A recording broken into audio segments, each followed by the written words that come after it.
Sneakers and Cleats, the podcast. Welcome back to the Sneakers and Cleats podcast. This is Monday after Thanksgiving, long weekend, November 27th. This is our 53rd episode. I typed out that this is High School Hype Squad, but it's not. This is our welcome back. Don, how was your long weekend? Oh, Matt, if I only had time to tell you about my week. Wasn't it fun? You got a little time off. You got a little time off. 2 heart attacks, father-in-law and father. 2 surgeries with Jesus. Multiple stents for both. Mom fell on her face. It has been a lot of time at the hospital, but you know what? I am so thankful that they're all in their 80s and they're all still with us. Yeah. And everybody, as of this moment, is doing good. This time last week, not so much. Give it 30 minutes and I'll get a call. Somebody's done something. But, yeah, it's been eventful. It's been a lot of stress. Well, hopefully things are a little bit better now. But thank you for taking over the News 4 sports department while I was out.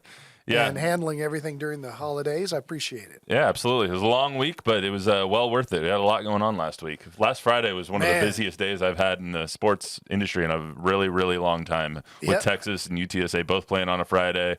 All the high school football that we had on a Friday. It was a busy, busy day. But Aggies news, Spurs news, high school football playoffs. Yeah, just when you think like, all right, the Spurs aren't going to be too eventful, you have Pop telling everyone to shut up. So it made everything eventful. Yeah, I'm sure we'll get into that. Yeah, we'll definitely get into that. So anyway, number 53, the ones I had on, Harry Carson, Don Drysdale.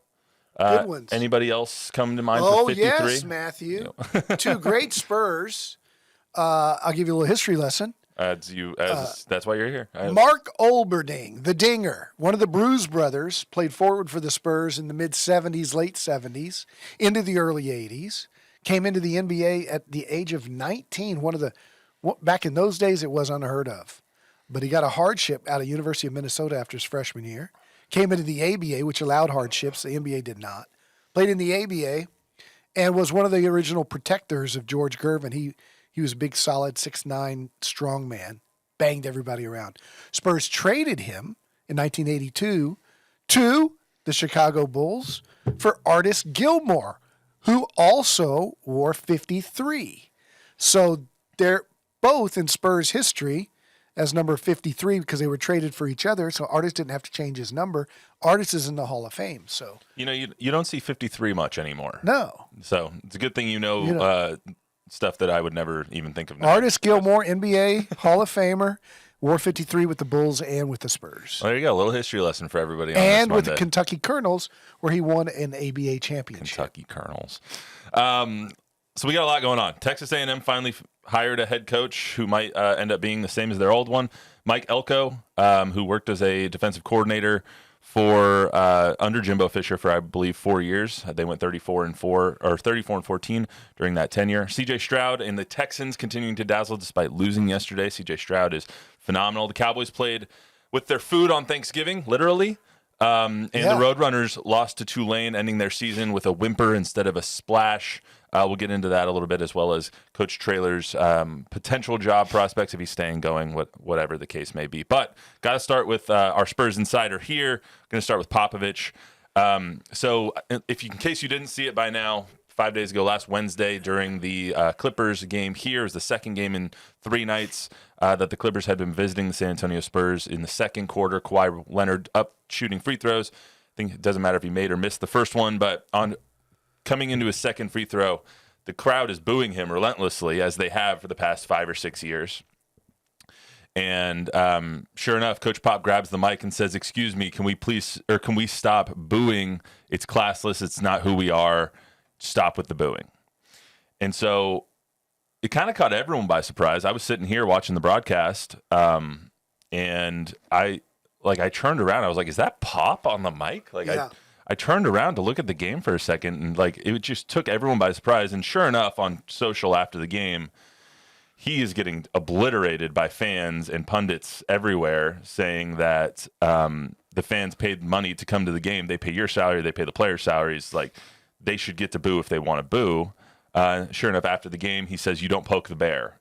And then on Friday, he gave a little bit more of an explanation as to why, and because it was ugly booing and all that stuff. But my initial thought was like, that was odd. Yeah, it was. And let me preface my statement by saying, first of all, my default is agreeing with Pop on most things because I think he's very wise, and I think he's wiser than most fans. And I think most of the criticism of Coach Pop comes from a deeper place most of the time, that it's mostly people who disagree with his politics who are trying to turn it into basketball. And so I think you'll find that a lot of times the deeper meaning of the people that hate Pop, it's not because he's not playing Wemby at the 5 or whatever. But I think he overstepped here. And I'll tell you why.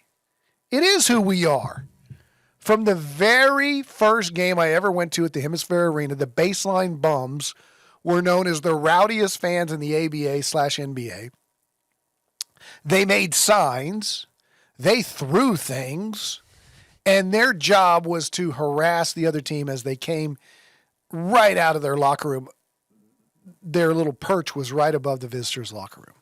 San Antonio's had always loud, boisterous fans that were, in those days, we used to call them Joe Six-Pack. Common fans used to be able to afford to go to games. Blue-collar workers used to be able to afford to go to games. Not the case anymore.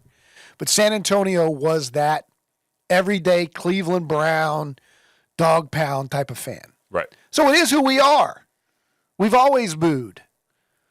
I think I agree with the fact that the fans pay Pop's $16 million a year salary and that they should be allowed to boo.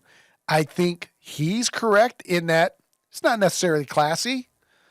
And I think his bigger point was that it's different. It's become different than normal booing, and it's a product of our society today where everybody hates things and hates each other. And he felt that it was a more venomous, hateful tone than normal booing. So I get why he did it. He's protecting a guy that he's friends with, that he knows, that he, for all the wrong that Kawhi did, I think Pop maybe has forgiven him where we haven't and shouldn't. So I get what he did. Two things can be true. It can be no class, and it can be, ugly, but it can also be the fans' right. Here's what I think the difference is when it comes to the classiness of it. It's not like it was what happened in Madison Square Garden last year or 2 years ago when they were saying F you to Trae Young, right, and they were chanting that. It wasn't to that level from what I saw from the exterior. Now, were fans saying that? I don't know. But he didn't say stop cussing out Kawhi Leonard. He said stop booing. And booing is like, booing's the one way, acceptable way in society that you can make your voice known as a fan to an opposing player. Or to your own. Exactly. Like if your team's not performing well, you can be booed off the court. Philly fans have booed off every single player that has ever played for them. You don't go for it on 4th and 1 and you run out the field goal kicker, boo, we want you to go for it. Exactly. And I think that when you tell the fans to stop booing, and something that is seemingly as harmless as booing, it's like, what the hell are you really doing here? It's entitlement. And like I said, I think he overstepped. And I love Pop, and I think that a lot of the criticism that he gets about he's too old, the game's passing by, I think that's nonsense. Yep. I think the Spurs are better with him coaching the team. But in this instance, I think he overstepped. Yeah, and I don't think he obviously doesn't give a crap what anyone thinks about why he did it. Right. He was asked that question on Friday before the game. Of course. He's like, do you regret it? He's like, absolutely not. See, that's not who we are. It's the emblematic of the way society is right now, full of hate and blah, blah, blah, blah, blah. And it's just like, no, he doesn't regret it. But also, he cannot regret it, and he can still be wrong for doing it. Correct. Both things can be true. And we've seen this done by Coach K and by Dean Smith and by other people in the college game where the students have pretty creative chants sometimes that may be mean-spirited or even really cross the line. And the coach will go, grab the microphone and say, hey, knock off that chant. Yeah. That's not who we are. That's normal. Show some class. he's talking to college kids who are in there without paying admission, certainly not paying his salary. So I can see how fans got automatically quickly defensive. Like, I pay my money, I can boo. Also, I think that if he had the explanation that he had on Friday, if he had that after the game, it wouldn't have been as bad. But when you come out and you get testy with reporters asking you why you did it, and you say you don't poke the bear, and then you're like, can you expand on that? No, I just said it. I spoke English. Yeah. You don't poke the bear. He's got a point there. Now, that's the one point that he did have. I don't think that's actually a good point, though, because you have 100,000 fans in Kansas City who poke the bear every single day and make a difference in the game. When your fans' home field advantage their job is to try and make a difference in the game. You're booing Kawhi Leonard at the free throw line, hoping that he misses the free throw. Well, Pop argued both press conferences. Didn't say much the first one, but the next night he said, "You're just giving Kawhi Leonard gas on the fire to kill us even more." But isn't that kind of weak? Like, I see that. It's a little weak. It's like, don't boo him. We don't want him to hurt us anymore. Please stop. Yeah. Like, that's a little weak. Yeah, I get it. But that was just my feelings. But initially I heard it happen on the broadcast. I was like, what the hell? Yeah. What did he really just do that? It was big news. It was odd. It was just an odd thing to do. It was just like, it might not have been out of character for Pop, because he very rarely holds his tongue or bites his tongue when it comes to anything. Never done that before. Politics or whatever he wants to talk about. He just goes for it, and he has every right to do it. Because I'm not one of those stick to sports people, but it was a weird scenario. I just feel like it. You know, he did that one other time. And again, let me say, I love Pop for his activism. I love what he's done for social justice. I've loved how he's educated not only his players, but the public on some of the issues that his players have faced in their lifetimes when it comes to race. I don't always agree with everything that he says politically, but there was one other time where he was going to die on this hill. Like, when he went after guns and stuff, I was like, this is a guy who is voicing his opinion, whether you agree with him or not. He is doing this because he feels in his heart that he can make a difference for good. Mm-hmm. Now, again, you can disagree with him on the gun thing. I'm not saying agree or disagree. I'm saying the guy was using his platform for his mind to do good. But there was a time where he went off on the Alamo Heights School District for observing Columbus Day. Yeah. Right? Which is, okay, that's an issue, right? I mean, yeah, okay. Depending on who you ask, but yeah. Right, whatever. Like, do you really want to, like, if you're gonna really impact guns or impact something, racial justice, doesn't getting all upset about Columbus Day being observed by a school district, doesn't that diminish? It's like, pick your battles. Yeah. It's like, it's a weird hill to die on. Like, obviously Indigenous Peoples Day is what they call it in a lot of states now, because of the, but yeah, that's a weird hill to die on. I think you're right. Yeah. Let's move on to the Aggies. So Texas A&M, when I left here, Bob Stoops or Mark Stoops was the head coach and in waiting. Saturday morning, Pete Thamel on I think it was the Fox broadcast, or maybe it was ESPN. I forget who he works for. He was like, Mark Stoops is going to come out and be the front runner within the next 24 hours. Keep your eye out for that. 24 hours later, Mark Stoops is going to be the next head coach of A&M, and then the next day he comes out and says no. I love it at Kentucky, and then they hire Mike Elko. No. So. I think everyone can look at that and decipher that as Bjork wanted Mark Stoops, and then the people who were going to pay the contract and just paid $76 million to get Jimbo out of there were like, I actually don't think that's who you want to hire. And then he was like, how about Mike Elko? And they were like, now you got it, buddy. Good job. That's exactly what I tweeted out. I said, Texas Board of Regents, Ross Bjork has complete power to hire who he wants at his discretion, unimpeded. And then Bjork says, Mark Stoops, board. Bjork. Elko? Yeah, exactly. That's exactly what happened. You got it, boy. Good job. Yeah, like which is, by the way, the right hire. Is it? And well, Jeff Traylor was the right hire, but yeah, thank you. Elko has been there. He knows the culture. It's very unique. It's very if you're an Aggie, you know what it is. He knows the 12th man. He knows all the chants. He knows all the stuff, right? And he's got skins on the wall. He was there. He went to Duke, was successful. And so when they announced Stoops, or when Billy Lucci leaked Stoops because he's getting his info from Bjork, and Bjork's basically telling him, I'm hiring this guy with board approval. And the Aggie Twitter went ballistic the other way. The board went, no, we're not. Well, no one, everyone on social media was like, you're not hiring Mark Stoops. Are you fucking kidding me? Yeah. After that got leaked. Yeah. It's the safe hire.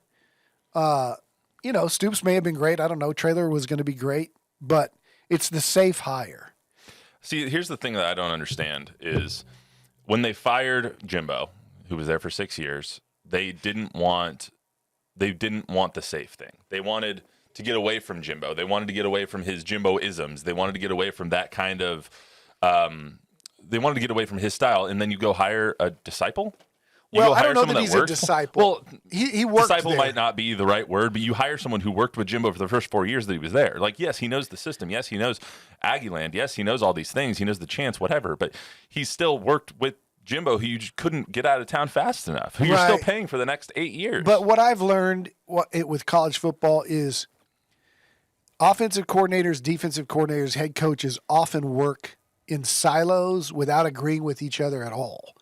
And you can have a completely different philosophy and be working for a head coach. I think what he did at Duke was show that he's organized and disciplined and is a disciplinarian, which the inmates were running the asylum at A&M. With Jimbo's, there's a great article in The Athletic with lots of sourcing from inside the program about what Jimbo allowed, how Jimbo was, how he recruited, how he saw recruiting staffs, how he saw staff members.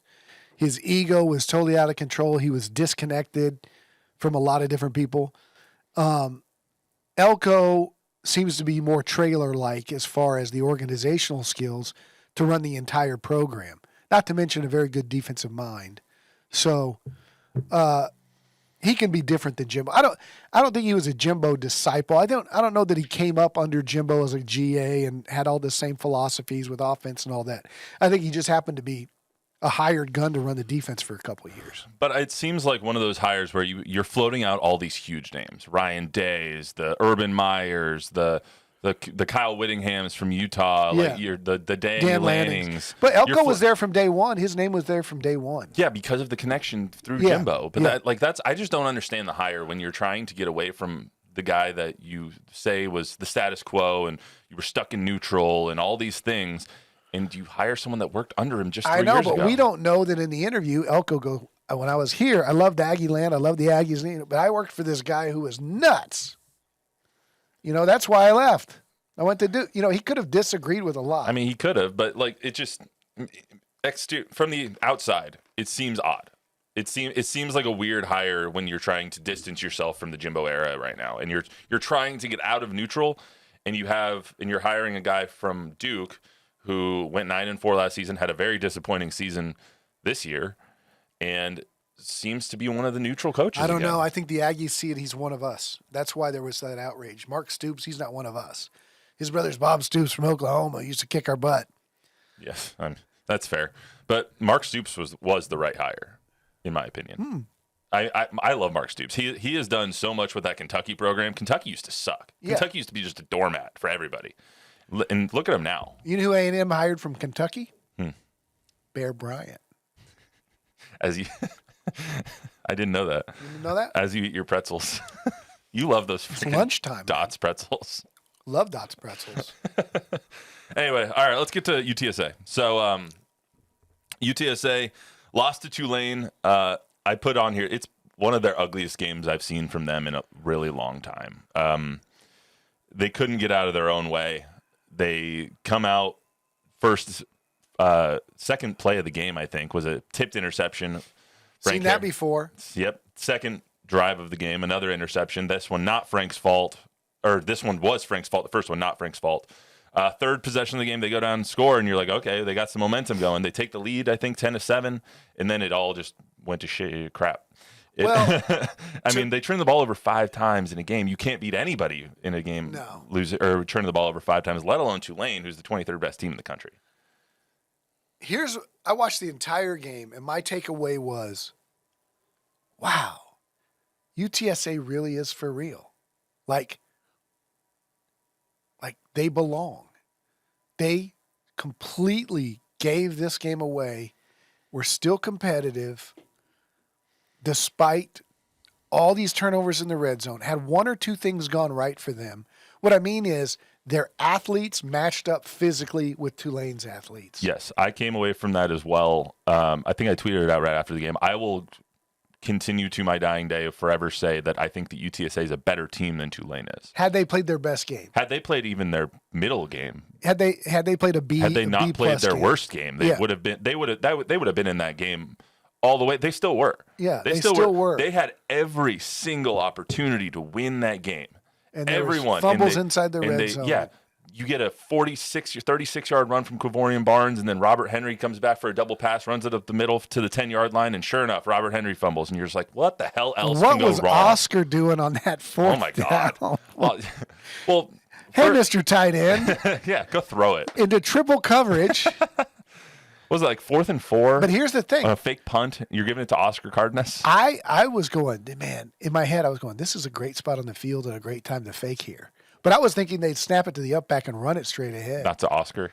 That Oscar would not to your attempt that 290-pound tight end. Oh, my goodness. But that's another example. So that's a 6th turnover in reality. And even when that happened, the defense got him off the field. The defense was great. In the highlight that I was doing on 4, it was like turnover. Then the defense forces another punt, and now the UTSA's in the red zone again. And sure enough, it's 4th and 4, incomplete. Then the defense forces another punt, and they have another opportunity. The defense was fantastic. The defense was great. Defense was fantastic. And the offense knows they didn't play their best game. But the takeaway from me is this Tulane team beat USC in the Cotton Bowl. And then their only loss since is to Ole Miss, which means Tulane's very good. I mean, they're a good group of 5 team for sure, right? And could probably compete in some Power 5 conferences at the lower. I mean, yeah, they'll probably make another New Year's Six Bowl. Okay, so UTSA's there. Like, this is no longer a North Texas or a Texas State or a UAB. UTSA, Jeff Traylor has accumulated the athletes that can play with the big boys. They just happened to wet the bed that day. Yeah, speaking of North Texas, they had a hell of a win against UAB. Go Mean Green. Did you see that game? They came back from 14 down. Yeah. It was a hell of a game. It was so disheartening seeing it because you went into it. I think we all went into it thinking UTSA was going to win, and at the very least, they were going to be competitive throughout the game, and they were competitive. But they were competitive in spite of their offense. The other thing that I take away from that game, and for a lot of games now I think back about it, is they don't play great in cold weather outside. Which is not good for December. Correct. The North Texas game a couple years ago, the bowl games. I went to that one that was up in Dallas where they played San Diego State. They just seem to be comfortable in air conditioning and on turf. And I don't know if that's Frank or if that's the whole offense, but they were banged up. They were losing receivers left and right. McEwen got hurt. Tyke got hurt. I hope they all get healthy and do represent well. Look, the one thing that Frank has not done, the only thing he has not done is win a bowl game. I would love to see him go out with a bowl win. Yeah, me too. Speaking of, do you think now that the season's over, they finished 8-4. It's going to end up being 3rd in the conference, which is very respectable and representative of how good this year team one. is in year one of the ACC. I mean, it's phenomenal that they turned their season around after how badly it started at 1-3. To break off 7 straight wins, lose what was a de facto championship game, finish 8-4. Still, I mean, hats off to them. Like, Yeah, very, for sure. very good season in the first one of the AAC. That being said, You remember I picked them to go 8-4 at the beginning of this podcast. you also picked Florida State to make the CFB, and that's looking really tenuous at best right now. Possible. After they lose Jordan Travis, but yeah, we'll see tomorrow. But in preseason, they were like number 10 in the country. I mean, I'm giving you credit right now. I'm just saying that's pretty good. Yeah. Anyway, I picked Ohio State, so that's sad. Anyway, so now period, exclamation point, whatever you want to put it. That's end of sentence. New sentence. Is Jeff Traylor going to be the head coach of this team next year? I believe he is. And I believe he is because Arkansas stuck with Sam Pittman, Baylor stuck with Dave Aranda, and I don't think he wants Houston. I think he could have had or can have Houston now, and I think he could have had Baylor or Arkansas. Let's put it this way. I think he was the first call for both of those programs. I had heard he was. And I think he has been called by Houston. I think it's his job for the taking if he wants it. I don't think he wants it, but I do think UTSA needs to move in a really quick manner to make sure he has the resources he needs not to take it. Yeah, and I was telling you before, and I think I put this on Twitter as well, it's a lateral move to me. I mean, going from here to Houston, all you're getting is a bigger budget.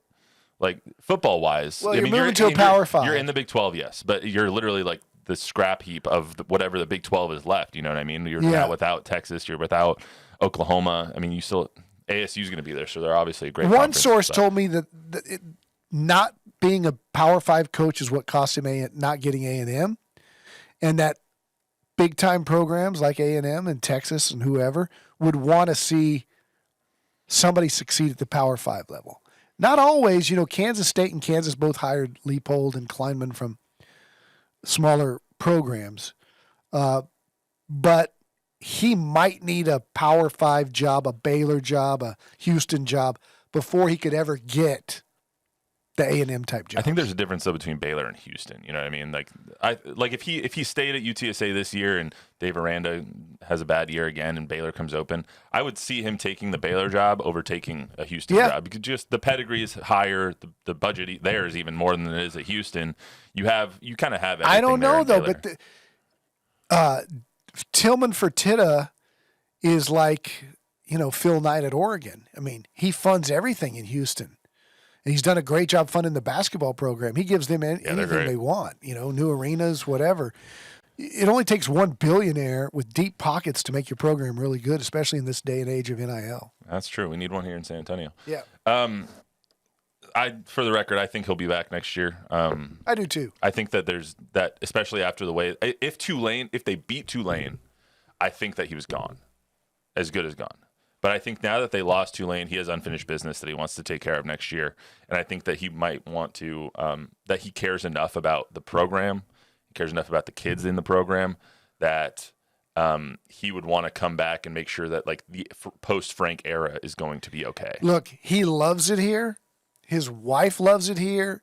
He's made comments before publicly that he can't spend the money that UTSA pays him anyway. He's told me he was surprised to make $150,000 in Gilmer back in the day coaching high school ball. He's not about money. I do think this though. I think he wants to stay here, and that he will stay here if he feels that UTSA can compete. And I did a commentary about it last week. UTSA needs more than just the $2 million donation from a Harvey Najum or another gracious donor. They need long-term, committed institutional funding to build things like the indoor practice facility, to help with NIL. They need to find money. They have it. Well, and to not keep harping on this, but it's hard to do that when your students are telling you they don't want to pay more. It's not the students. The students just turn down a very gradual, small Good for the increase. students. Good for the students. The students should not be funding this. Jeff Traylor should not be out having to raise money from April Ansira and Bob Wills and all these people. The school, do you think Do you think Jimbo Fisher gave 1 second to fundraising? No, they said, here's all the money you ever need, because people in the development office, people in the marketing department, people in the university.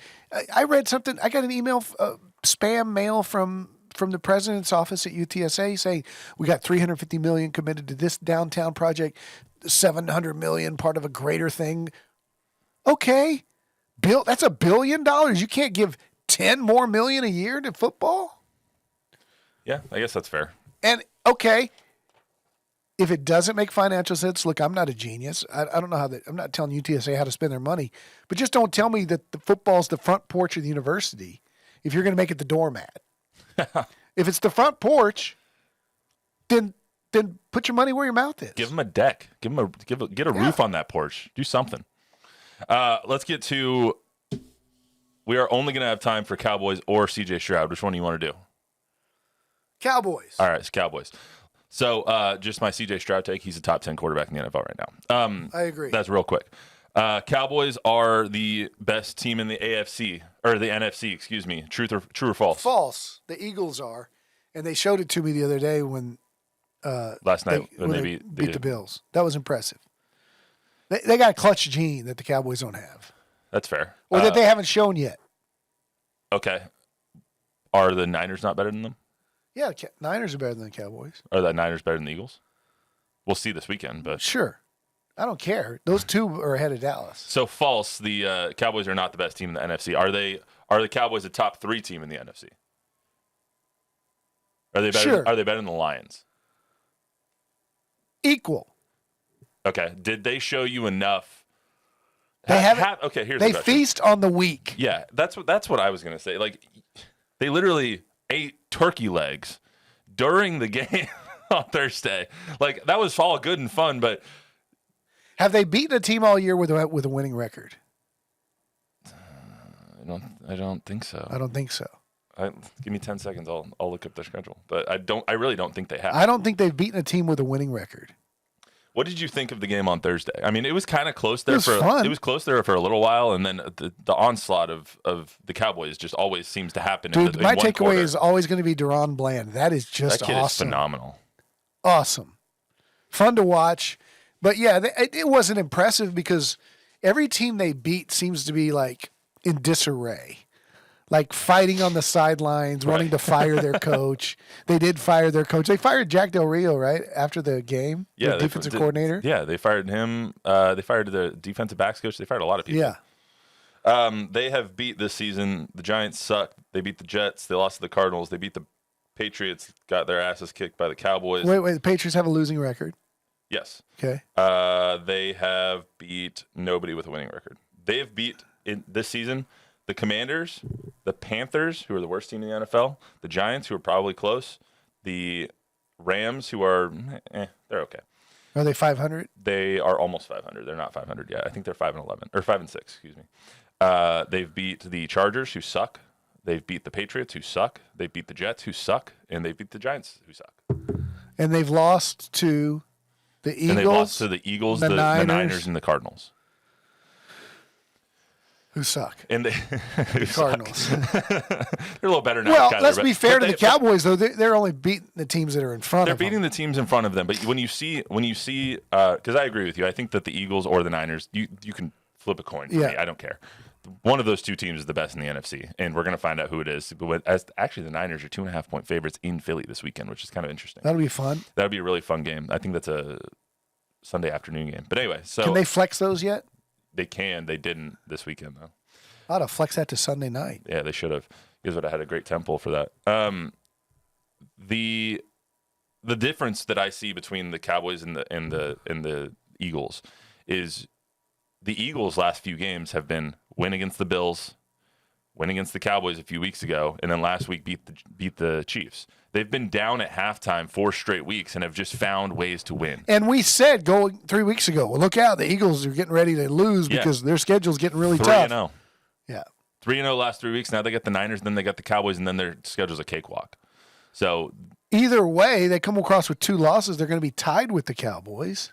Yeah, and then it comes down to And then division comes down- record. Yeah, Division record and then conference record. But Yeah. the Cowboys are a better team the Eagles are a better team than the Cowboys. absolutely. That's I think goes without question. Absolutely. They have a better quarterback. They have better weapons. They have a better offensive line. And in the snow in January, in an NFC Championship game in Philadelphia, who's going to come through in the clutch? Hurts or Dak? Well, the problem is, I think the Cowboys can beat the Eagles. They match up well against the Eagles. So if they play the Cowboys, or if the Eagles in the Cowboys play in the conference championship or whatever, I think the Cowboys actually have a shot in the game. In Philadelphia. Where I don't think that the Cowboys have a chance is anywhere that the Niners are. Yeah. Like, even at home. Even at home. Like the Niners are good. The Niners will destroy the Cowboys any time that they play. That's just how it's going to go. That's Well, then they may not make the championship. No, they won't, because let's say that the Cowboys are a 3 seed or 4 seed or whatever. They're not going to play the Eagles. They're going to end up playing the 2 seed, which is going to be the Niners. A lot of football to be played between now and then. A lot of football to be played, but it's just like I'm not learning anything about the Cowboys anymore. No. Until they play a good team, I'm not learning anything at all. Real quick, did you think that the turkey leg celebration was like one of the best on Thanksgiving? Or Yeah, it was inventive.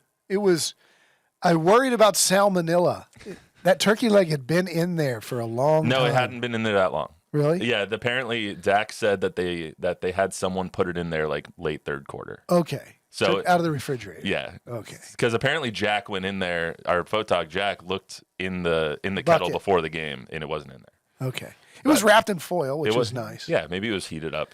Yeah. Maybe it was just a cold turkey leg. Like, it was kind of a fun celebration. Did you see how everyone talked about it afterwards? They were all like, apparently McCarthy was like, "You can do it, but if we do it, the game better be done. Like the game better be." And Dak waited one more in touchdown. hand. Yeah. That's the only reason they got that touchdown to Camonte, was because they were like, "Well, we have to do the celebration." In hindsight, they could have waited till Deron Bland's pig.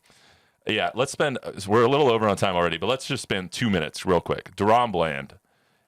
First team All-Pro. First team All-Pro. He's going to be maybe Defensive Player of the Year. Maybe. He is a superstar. And he's better than Trayvon Diggs.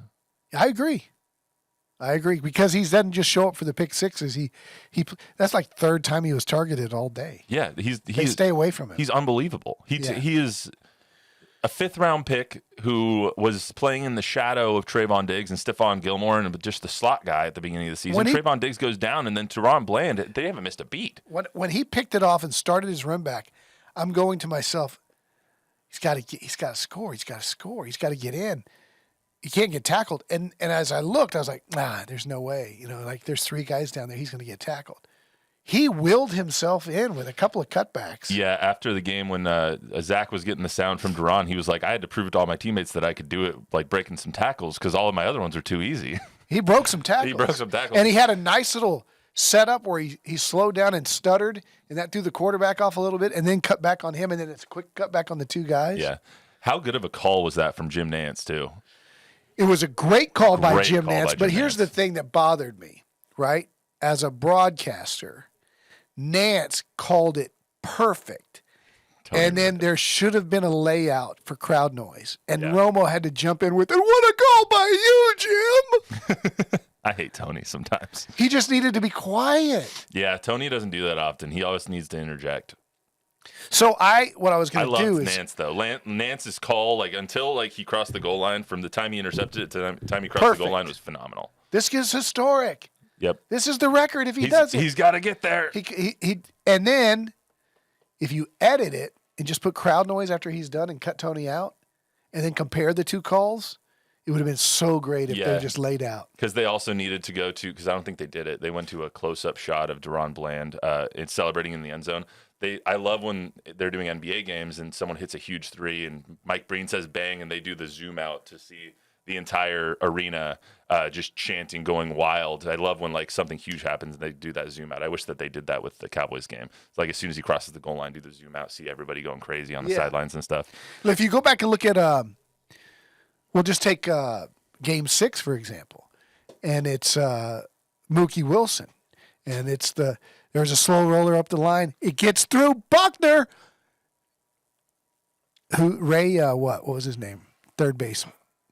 I try to forget those games. The Mets, right? So As a Red Sox Ray, fan, I Ray, forget whatever his last name is.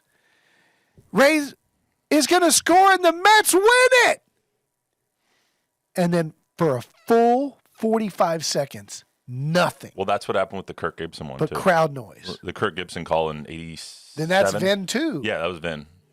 Well, Vin was just the king, so there's no better calls than Vin Scully in baseball. So, all right. Ray Knight. Ray Knight. Here comes Knight. He's going to score and the Mets win it. And then silence for a minute. All right. We don't need to talk about crowd noise. We don't need to talk about the Shut up, Tony Romo. Red Sox losing anyway. All right. That's all we got for you on this Monday edition of the Sneakers Cleats podcast. Remember to download, rate, review, subscribe, give us a 5-star rating, tell a friend, tell an enemy. We will be back on Wednesday for a modified high school version of the podcast because we are getting down to the nitty gritty. I'm going to try and get the Piper Warriors head coach, Coach Rogers, on because Great story. Oh my God, they are phenomenal, and the way that he has battled through what he's battled through this year, it's just How about this? unbelievable. Comal. Smith 3 teams. That's ridiculous. 3 teams: Davenport, Smithson Valley. Valley, and Piper all in the regional finals. unbelievable, in three separate divisions. It's the only school district in the state that has 3 people alive. It's insane for as small as that district is too. Like it's just incredible. Yeah. All right, but anyway, that's all we got for you. We're going to be back on Wednesday. Until then, have a good week, and have some leftovers from last week.